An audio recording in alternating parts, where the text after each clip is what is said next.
think it was pretty amazing that the leadership of that time collectively sat down and formulated a need for a community-based organisation to represent the interests of all the ethnic communities. You still had senior bureaucrats that wanted to see assimilation, and they thought ethnic rights was too narrow, whereas they couldn't see that what we were talking about is having a better series of welfare functions in that broad sense of welfare.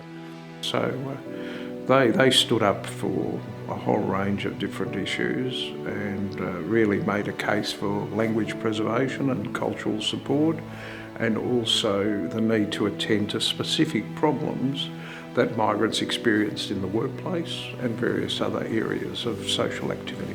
I mean, if we think about, go back to 1974, the White Australia policy would have been a live memory.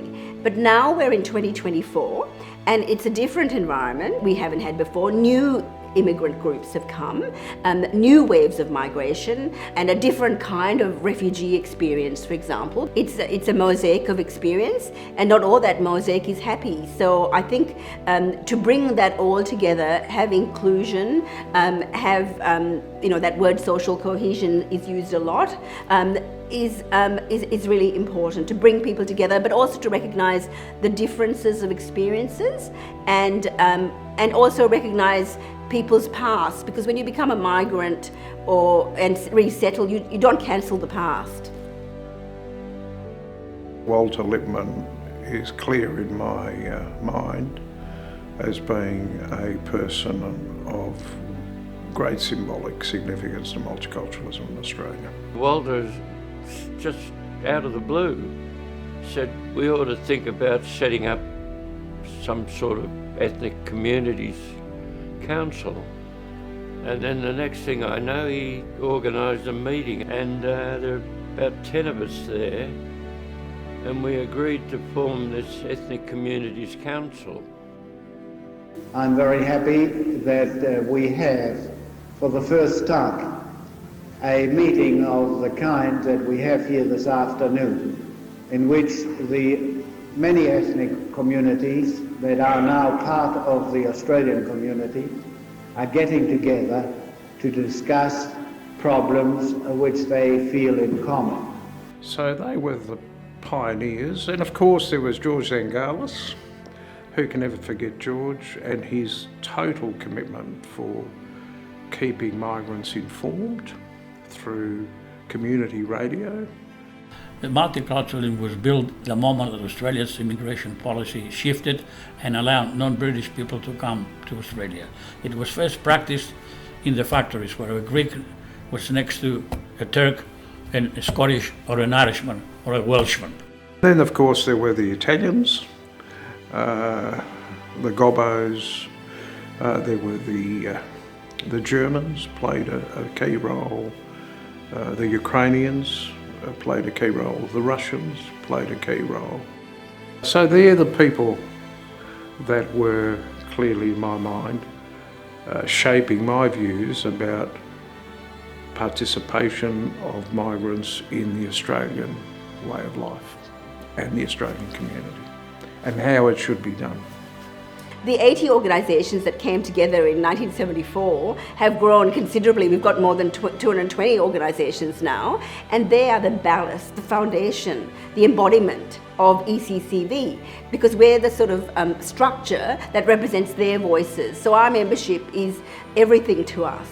It was very difficult, both from communication-wise, culture-wise, and the ability to move about freely and knowing what to do and understanding all the various systems in the community, in the Australian community, and the attitude from the Australian people themselves to the older people, the young and the old. There was a whole lot of challenges there that if you're old, you're useless.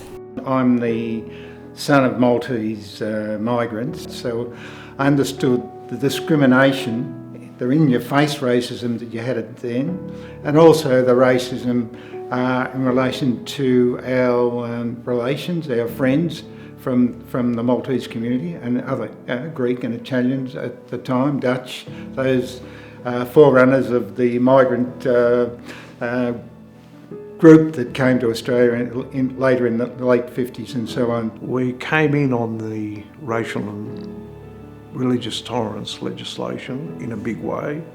The ECC, I think, was the main proponent in the community sector for it. We wanted a Multicultural Act for Victoria, which was significant both symbolically and in terms of the outcomes that it could generate. It was going to be the first Multicultural Act outside of Canada, who were the first to do it. My government made the reforms the Ethnic Communities Council of Victoria has been calling for. We did introduce the Multicultural Victoria Act, and we took some care in doing that and bringing that act in, and the Racial and Religious Tolerance Act, two hallmark pieces of legislation which were so important.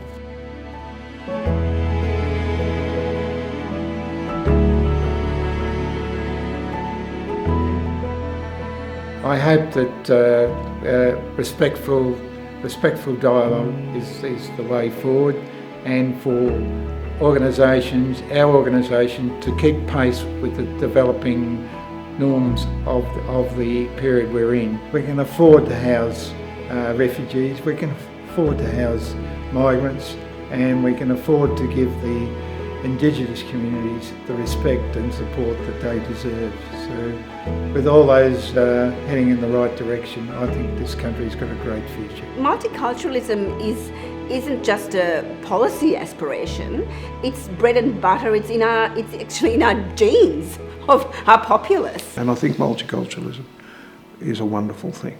It's a grand idea. It counters all the negatives of societies across the world, and we can see where division can take humanity, and we've got something special here, and we should get the people who are going to champion that into the future involved in the ECC.